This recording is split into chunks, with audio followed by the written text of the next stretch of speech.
So from surgery, thank you very much, we move on to radiation therapy. It's my pleasure to invite Joe Herman from MD Anderson to give us where we're up to in 2016 and maybe a little vision of the future as well.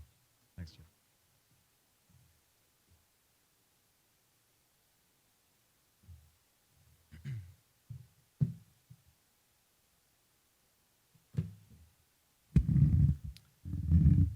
It's really an honor to be here today, and I think it's a really impressive organization and seeing the growth over the last couple of years.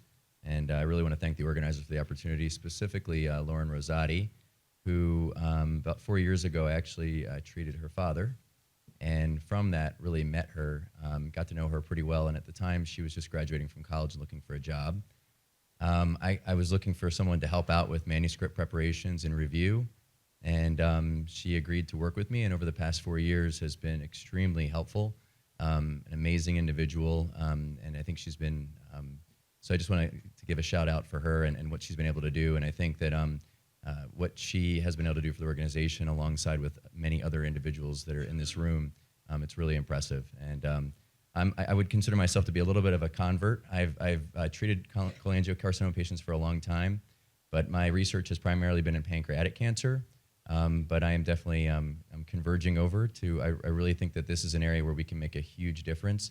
And prior to this, I was at Johns Hopkins, and I just recently joined MD Anderson, where I think there's tons of potential and great groups such as Mark and Dr. Schroff and Dr. Javli. So I really look forward to working with all of you for years to come. So I'm going to focus a little bit on a review. I realized last night that when I met some of the organizers, they kept calling me an interventional radiologist. So I figured a good place to start is to kind of help educate a little bit of the difference between interventional radiology and radiation oncology.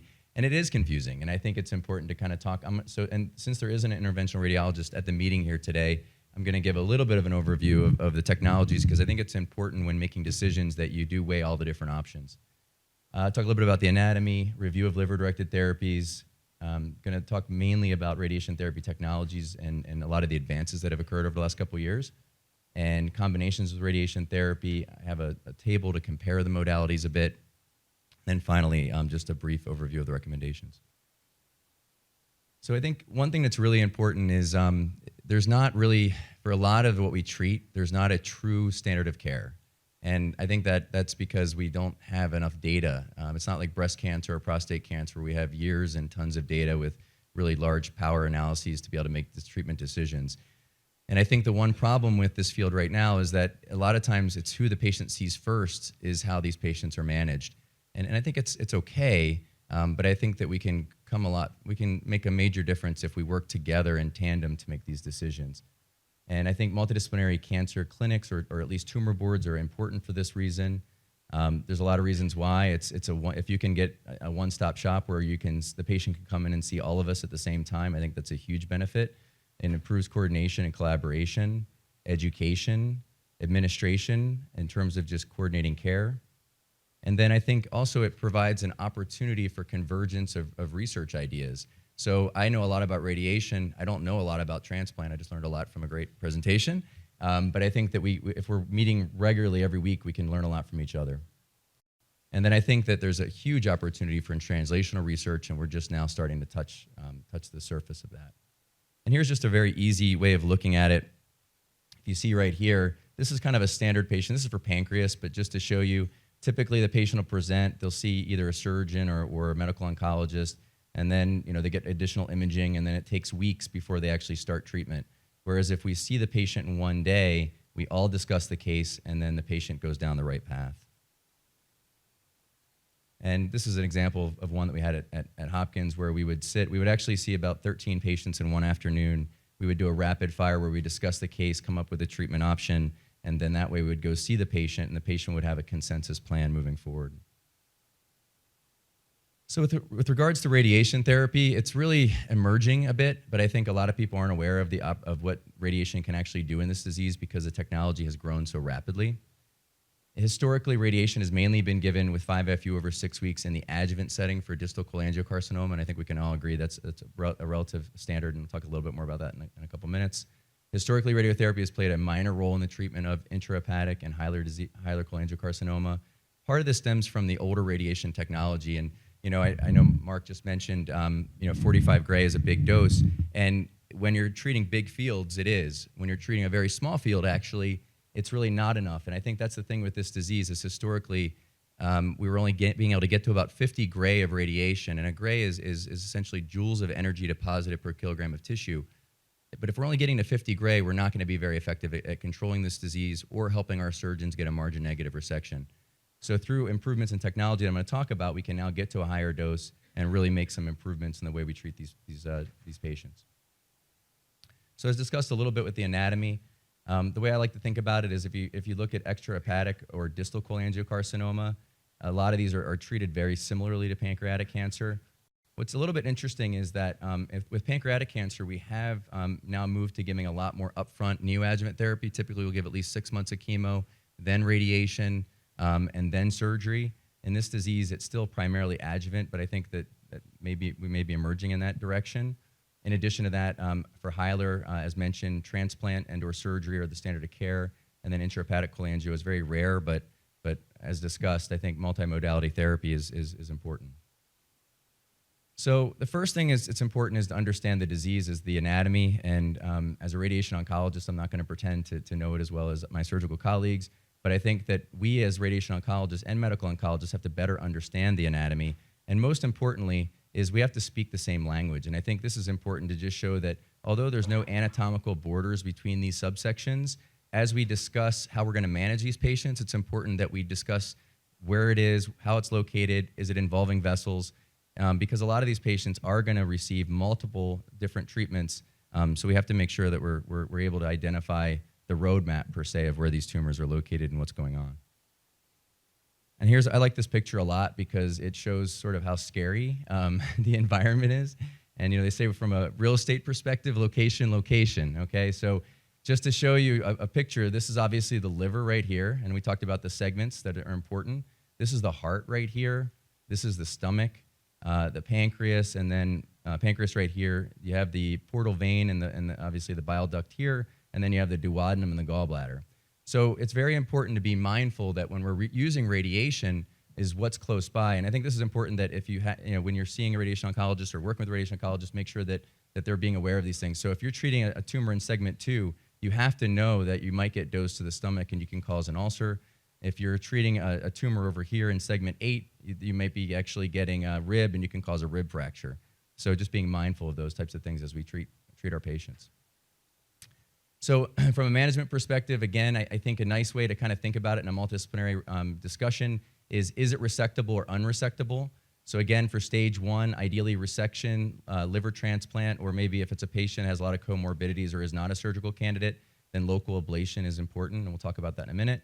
And in stage 3, 4 disease, it's kind of honestly all over the place right now. I think we all agree that systemic therapy and chemotherapy is a mainstay. But in terms of the other therapies, it's a little bit up in the air right now. So what are some of the non-surgical candidates? Therapies for non-surgical candidates. Some of these are radiofrequency ablation, and this is essentially where our interventional radiologists will come in peripherally and treat a lesion, and essentially it's kind of hot poker to treat the tumor. These are mainly for peripheral small tumors. There's a lot of other therapies I'm not going to go into, but there's laser, there's cryoablation. There's a lot of different opportunities from an interventional radiology perspective to treat these tumors. Then there's transarterial chemoembolization. And the most important thing with this is it takes advantage of the fact that most of these tumors are growing based on the hepatic arterial flow. So the interventional radiologist will go up through the femoral artery or even the radial artery now, and we'll thread through, get into the hepatic artery, and then release chemotherapy directly into the tumor or tumors, depending on what's going in terms of the anatomy at that time and the tumor locations. There's a lot of different options for this. I'm not going to get into detail, but there's also what's called drug-eluting beads, which is little beads of chemotherapy that can be delivered directly into the tumor. And then also there's just embolization. The benefit of this is it can really help maintain stability of these tumors, especially if somebody's waiting for a transplant or, again, just other options. The other is radioembolization, and the easiest way to think about this is it's very similar to transarterial chemoembolization, except for we're actually putting little radiation beads into the tumor. The difference with this is these beads are very tiny, and they embed into the microcapillaries into the liver, and they stay there for the most part. The benefit of this is with TACE, you can actually have a lot of systemic symptoms from it, but with this, you have very, very few symptoms except for really fatigue. And again, as long as it's done correctly and there's not a lot of spread to lung or other organs or the stomach, the toxicity is relatively limited. There's a lot of different companies out there. TheraSphere is one of them, and Cerospheres is the other one. The long and short of it is these are glass beads, these are resin beads, and they have slightly different characteristics that I won't get into right now, but there are some benefits from each one. This didn't come out very well, but the long and short of it is with TheraSpheres and radioembolization in general, there's limited data. Most of these studies are only about 30 or 40 patients. The survival is still somewhat poor at about a year. But I think that up front, this modality has not been used as effectively as it can. Typically, the dose that's delivered to the tumor is about 100 gray, but it can only penetrate a very short distance. So if you can imagine, if the tumor is very deep, it's only going to penetrate the initial periphery of the tumor. So you're really not getting as good of a distribution. And I think that we can go a lot higher with this, but we need to have a better understanding of the dosimetry and how we can deliver this better moving forward. And also patient selection is important. This is a recent study that just came out looking at Y90 and unresectable intrahepatic cholangiocarcinoma. And you could see, as discussed by Mark, selection is everything. So those that have a good ECOG performance status did quite well, and those that had a lymph node metastases actually did poorly. So again, it just goes to show that similar to trying to meet the Mayo criteria, I think that we need stronger criteria as to how these patients should be managed with radioembolization moving forward. Now to jump into radiation directly. Again, as a radiation oncologist, we primarily treat with external beam radiation, using multiple beams to penetrate into the tumor. Essentially, it's called external beam radiation therapy. Historically, we've used it for a long time, just treating from the front and back for palliative purposes, usually over 10 days. Then we evolved and were able to use multiple fields of radiation, usually 3 to 4 fields, and deliver what's called conformal radiation that's given over about 6 weeks. Then we evolved to use what's called intensity modulated radiation therapy. And this allows us to modulate the beam. So essentially the beam, there's leaves that allow us to kind of change why we have the beam on, and allows you to curve around and avoid normal structures. And then finally, the form of radiation, typically we use what's called photons, which are, it's radiation that goes in a targeted way to the tumor, but there's a lot of scatter dose that gets to the normal tissues. With protons and carbons, it's called what's heavy ion. So the radiation goes in and it basically kind of drops a bomb on the tumor, and it gives a really high dose right at the tumor with a very little dose around the surrounding areas. So it's really beneficial in a sense if for example, it's used a lot for brain tumors and spine tumors for children, but for the liver, it can be, and for cholangio, it can be tough because if you miss, obviously it could have major consequences. And then finally, stereotactic body radiation therapy is where we use up to 100 fields of radiation. Think of it as like multiple mag lights that are coming in from multiple directions to treat the tumor. But again, if we're going to be very specific, in this case, the radiation is a very high dose given over 1 to 2 weeks. And again, we have to be very careful to make sure we hit the right spot. And then finally, I'm just going to have a couple slides on brachytherapy. So as mentioned, this is what we look at when we talk about just standard radiation from the front and back. And these are the fields we used to treat historically. About 11 years ago when I first got to Hopkins, this is what we did. This is IMRT. So again, each beam is being modulated to give a very focused dose to the tumor. And this goes to show how much more focused it is. This is the tumor. And then each line represents the dose. So the dose falls off pretty dramatically as you get further away from the tumor. We also realize that when you breathe, your tumor moves about 1 centimeter in space. So if we can have patients hold their breath, freeze a tumor in space, then we can be really exact with millimeter accuracy. In addition to that, if we take little gold markers called fiducials and we put it in the tumor, now it's even better. We have target practice essentially, and we can get to this point where we're with millimeter accuracy, and you can treat the tumor very focused and avoid treating pretty much, getting any dose to the normal tissues. So this is the 3D conformal, and this is what we call beam's eye view. And this is, again, you're looking in the beam and you're trying to treat. And again, this worked really well. You could see it's pretty focused. And the one thing about radiation that I think is extremely important is that we do see radiation response. So here's what the tumor looked like prior to radiation, and this is the tumor afterwards. And as you can imagine, if you're thinking at it from a preoperative perspective or from a liver transplant perspective, size matters, size is everything. So we want to try to be, if we can get a response with radiation, it can have lasting implications for the trajectory of the patient. And in fact, this is a study that looked at 128 patients from Michigan, and they realized that if you can get a higher dose to the tumor, that corresponded with a survival benefit. So this led to really a bit of a revolution in terms of coming up with newer ways to deliver high doses of radiation to the tumor. And you might have heard of some of these. Cyberknife radiation is where this sort of laser beam is tracking, basically tracking. It's a robotic arm that moves as you breathe and radiates in a very focused way. These are what's called LINAC-based radiation, which work around a point in space and really focus the dose to the tumor. And all these actually also have what's called onboard imaging, which allows us to treat the patient in real time. So we take a quick picture, and then we radiate the patient. And again, that gives us confidence that we're treating the right area every day.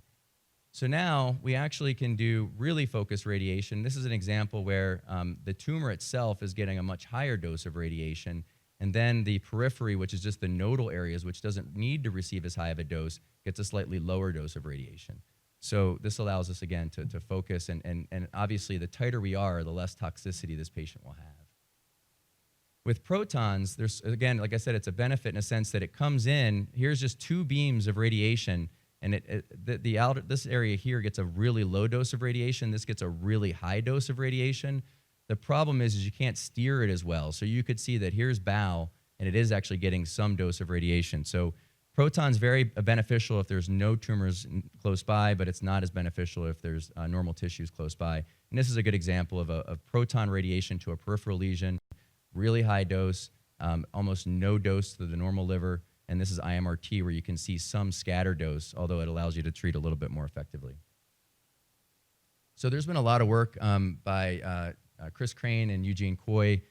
Chris, I actually came from Hopkins to MD Anderson. Chris Crane actually went to Sloan Kettering, so we kind of moved around a little bit. But some of the work that was done at MD Anderson and also by, again, Dr. Javli and Dr. Schroff and others have been able to show that by now giving really high doses of radiation to the tumor, upwards of 90 gray, so almost double the dose that we used to do historically, in only 3 weeks, that we can actually get really good responses in these tumors. And part of this is because the ability to target. So again, we give a really high dose to the central core of the tumor, a slightly lower dose to the outer rind of the tumor, and then we specifically avoid dose to the stomach or the adjacent normal tissues by expanding a margin to make sure that we miss the area adjacent to the normal tissues next to the tumor. And in fact, what we're able to show is that what we call a biological equivalent dose. A biological equivalent dose just takes into account the number of fractions and the total dose that's given. So the higher the dose, or the higher the BED, means the higher effective dose or the higher ability to kill the tumor. And what you can see here is that the local control was almost 100% when we gave a higher dose, and the survival actually was much, much better if we can give a higher dose. This is a very important study because it's one of the few studies to show that local therapy can actually change survival in a disease. So this is very unique to cholangiocarcinoma, and also there's some evidence in HCC too, but it's very impressive for both of these diseases. In addition, proton, as I mentioned, can give you even a better dose distribution. And there's not a lot of data in the U.S., but in Asia, they've actually been able to show, again, by giving a high dose of radiation, the local control is 90%, and overall survival at 5 years. As you see, this starts approaching that of surgery. So a local therapy without surgery is starting to even approach a similar number. So again, I think it's important to think about how we can combine these therapies moving forward. So proton therapy in general has the ability to control bile duct tumors and improve survival. However, there are some challenges that exist, including motion. We're not able to use a lot of the motion management that I'm going to talk about in a second. And again, there's also thought that both carbon ions and proton, which again, these are the heavy ions, that when they hit the tumor, they actually are more effective at killing the cancer than historically photon therapy that we use now. However, it can cost about $70 million for a proton center. So just a little bit of change. I mean, that's I don't know how many hepatic resections that would equal, but it's a lot of money. And actually, carbon centers cost about $140 million. So there has to be quite the investment to be able to do that. So with regards to large tumors, large liver tumors cause death due to vascular and/or biliary compromise. The majority of these patients are not surgical candidates, and controlling these tumors with ablative radiation can improve survival in a subgroup of patients. So stereotactic radiation is not new. Actually, 007 actually coined this a long time ago. They had a lot of insight way before we did. So again, I'm going to talk now about stereotactic radiation specifically. Stereotactic is, if you think about it, it's really for smaller tumors. It's more focused radiation.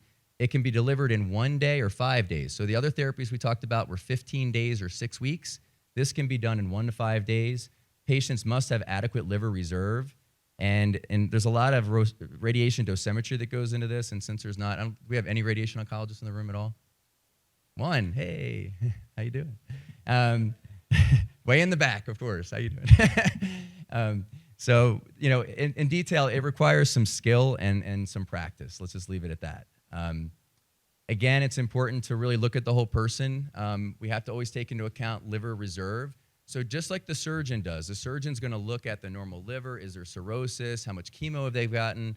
We have to think the same way, because if we give too much radiation and we hurt the patient, we could actually essentially kick the patient over the curb per se, and it can result in major toxicities. So there's emerging data. This is some really nice work out of BI by Anand Medhaven using Cyberknife, and this is what Cyberknife looks like. You can see multiple beams coming in. It looks like a porcupine right here, but you can imagine hundreds of beams coming in and converging on the tumor, giving a very high dose of radiation to try to ablate the tumor in essence. And you can see it, again, it's a small number of patients, only 34 patients, but the local control rate seems to be pretty stable after about 2 years. And the survival, many of these patients do develop metastatic disease, unfortunately, but still the survival is not too bad. And again, if you look at the literature out there so far for using SBRT in unresectable intrahepatic and hilar cholangiocarcinoma, we're talking about a small number of patients, but 1 year local control is starting to get close to what we're seeing with surgery, but again, I think we still have a ways to go.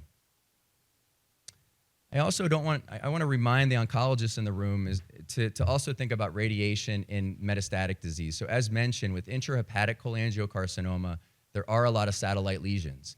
And sometimes we're stuck with a situation where you see the primary tumor, it looks like it's resectable, but then you have this other satellite lesion over here.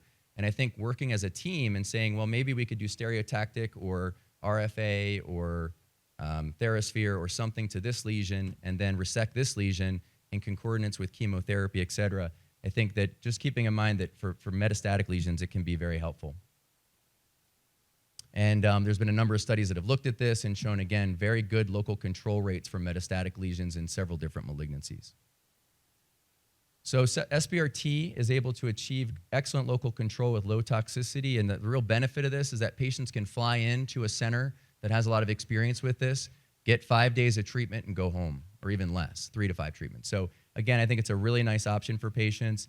SBRT may be more effective for smaller tumors, can be used for palliation. If patients have bone or lung lesions, please consider it. It's actually really, really useful with very little toxicities. However, prospective studies are really needed. Some of the advancements in the radiation therapy have come along, and I'm not going to be able to cover all of them, but I'm going to cover a few of them. And again, getting back to the anatomy, it's really important that if we have a tumor right here, that I'm actually delivering the radiation right there and not anywhere else. So how do we do that? Well, first and foremost is what I do a lot is I do color a lot. So when I sit with my 6-year-old, I have to make sure I stay within the lines. We do the same thing. So as a radiation oncologist, I rely on MRI, PET imaging. So the better the imaging, the better I'm going to be at contouring or circling the tumor. Then when we develop the beams of radiation to hit that tumor, it's going to be more exact. So if your radiation oncologist has a hand like this and it's shaking, you might want to look around a little bit more. It's important. Also, we rely on we do rely on contrast. It's important to use all the phases we have to our disposal, including the portovenous phases. And you can see depending on the phase, you can see the tumor really well or not well at all. Head imaging can be extremely helpful, and I think it's underutilized, and I think unfortunately our insurance companies fight us more than they should on this. I think it's really helpful. There's limited data, but PET can help you know exactly where you're treating to make sure you don't hit normal tissues. And also there's really cool emerging data looking at Dce-Mri, and this is really helpful for us because it allows us, for example, to see, okay, you can see there's a void right there. That void is because the liver's dead in that area because there's a tumor, whereas you can see there's activity in the surrounding area. So it allows me to focus my dose towards the dead tumor and essentially, well, the dead liver, or the tumor is, and avoid the normal liver in the surrounding vicinity. There's a lot of cool toys that we get to play with. We have scans. I actually am able to take videos of my patients. I can see exactly how the tumor moves. I can see how the liver deforms. I had some cool videos, but it allows us to really control it. As I mentioned, we control the breathing motion. So we have patients wear goggles where they can see where they breathe, and we have them try to keep their breathing in a very controlled position so that I can treat in a more focused way. This is what our machine looks like, and essentially this is the radiation is delivered with this one, and the imaging is done with this one, so it allows us to do it very quickly and with very limited toxicity. In some cases, we can't see the tumor really well, so we rely on our interventional radiologists to put fiducials or little gold markers in there, again, that help us target it. They're basically the size of a piece of rice, and they're very easily placed either endoscopically or peripherally with our interventional folks. And it actually it lets us see the tumor very well in imaging that we otherwise wouldn't. Essentially, it allows us to see it much better. Also, in some cases, if the tumor abuts against the bowel, rather than not treat that patient, we can actually have our surgeons go in, and they can put in a large spacer between the tumor and the bowel, and it can actually be done either laparoscopically or by interventional means, and it puts essentially a big bubble right between the tumor and the normal tissue and allows us to give a much higher dose. And here's a good example of this. You could see that large tumor right here near adjacent bowel. The spacer was placed, and then it allowed the radiation to be given, and the normal tissue was actually spared. So although this sounds exciting, there's some toxicity as always. The biggest toxicity is called radiation-induced liver disease, which can be quite severe. It can result in ascites, hepatomegaly, elevated liver enzymes. It occurs usually a few months after radiation. Sadly, there's not a lot we can do, and that's why we have to be very careful to try to prevent this from happening. Generally, it's less than 5% of the time that we treat our patients, but it can happen, and it can be fatal. And as mentioned, keeping an eye on all the normal tissues.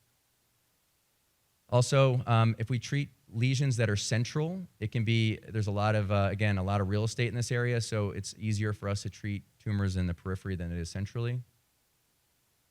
Couple slides just on brachytherapy. Some people just want to know what it looks like. So as mentioned, when you're doing the cholangiocarcinoma for the transplant protocol or the Mayo protocol, patients typically will get external beam radiation therapy to the tumor, and then brachytherapy. Usually there's a tube placed through the catheter, and then there's a radiation source that comes from a little robot that the tip of the wire has iridium-192 at the end, and it goes in, and it goes right into the bile duct. And the idea of this is it gives a really high dose right to the bile duct, and it doesn't treat much at all. The fall off is very rapid, so it treats very little normal tissue surrounding it. So this is a trial that's being presented by Edgar Ben Joseph. This is actually for hepatocellular carcinoma, but I think it's a reasonable thing to consider also for cholangio. It's a combination of transarterial chemoembolization with or without SBRT for HCC. And I'm not going to go into it, but I think that taking these types of approaches where we're combining therapies such as TACE or even radioembolization with SBRT, assessing response, and then reevaluating for transplant. So I think these are ways that we can hopefully get more patients to transplant moving forward. It's a little bit of a busy slide, but I wanted to kind of bring it all together. These are all the different therapies that I've talked about. These are the timings of delivery, the size limitation with the tumors. I think the one that's distressed here is that with TACE, for example, you don't get much tumor response. You get necrosis. So if you're looking for shrinkage, it's maybe not the best modality. Whereas with higher doses of radiation, you can tend to get a little bit more of a response. And then there's some limitations that I've already discussed. So the other thing that's important to stress is response can be very nebulous sometimes. The effects of radiation last for months. So if you're expecting to see a response 6 weeks after radiation, you may not see anything. It can take a long time and in many cases years before you actually see a complete response. There's a lot of new things evolving to be able to look at this in the future, such as, again, perfusion imaging. And the idea is if we could get an early sense of response, we could maybe go back in and boost certain areas, or maybe these patients could then subsequently be taken to surgery. I'm going to skip through these for time. So future directions, I think that there's talks earlier about looking at immunotherapy. Many of you may or may not know, but radiation is a very effective way of enhancing the immune modulation of the local tumor environment. And the way this works is radiation causes necrosis, apoptosis of the tumor, results in macrophage release, presentation of antigens to the lymphocytes, and then can perpetuate and actually go out and fight off lung tumors or tumors in other areas of the body. There's a lot of evolving mechanism in this. I'm not going to go into detail, but it's very exciting right now. I think that there's some really exciting data that combining radiation with either CTLA or PD-1 inhibition can ideally work better, and even including vaccines in the future. And here's an example by one of our colleagues, Jim Welsh, looking at abscopal effect after nivolumab. So after nivolumab, the patients received XRT to the liver, and you were able to see that there was actually distant benefit to the local environment. So local radiation led to improvement in the lung. So I think this is pretty profound and exciting as an option moving forward. So with time, I'm not going to go through all these recommendations, but I think, again, as discussed earlier, standard of care for distal extrahepatic cholangiocarcinoma is a Whipple, followed by usually 4 to 6 months of chemo, followed by chemoradiation. And for unresectable disease, we treat pretty similar to pancreatic cancer for the most part, although I think that there is an opportunity to treat these patients more with the borderline phenomenon. So with pancreatic cancer, if it's questionable for resection, we typically give chemo and radiation, and I think that for cholangio, there may be an opportunity to do this more moving forward. And most of the data has been stemmed from this multi-institutional study done by Edgar Ben Joseph. And the long and short of it is this is kind of essentially established the standard of care for extrahepatic, which is surgery, chemo, and then chemoradiation. So in the last couple slides here, for intrahepatic cholangiocarcinoma, again, there's not a really clear standard, but most of us do recommend chemo, and when there's high-risk features such as a positive margin, then chemoradiation should be considered. And in intrahepatic cholangio, as mentioned, it's a lot of options, and I think a multi-D evaluation is crucial in this situation. And you can almost think of perihilar cholangio, I think, as being similar in the same way that both these and the intrahepatic are being more and more considered for multimodality therapies. So in conclusion, I think radiation for intrahepatic cholangio and hilar is relatively safe. It is effective and has been able to show good local control and improved overall survival. However, radiation may not be appropriate in all patients, especially those with underlying liver dysfunction, and prospective studies are needed moving forward. And this is a good example. Dr. Hong at MGH now has a trial looking at unresectable cholangiocarcinoma. Patients get GEM-CIS, and then they get randomized to just chemo alone or chemo plus the 15-fraction IMRT regimen that I had talked about that did show the improvement in survival.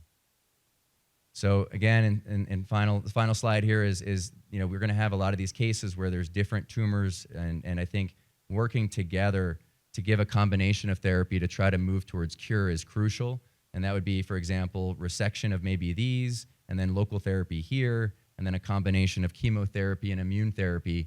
And I think we have to start thinking outside of the box and maybe even using mathematical modeling and types of things, and including obviously genetics, to be able to come up with better treatment options moving forward. So with that, also a lot of thanks to many individuals, and I really appreciate the opportunity to present today. Thank you very much.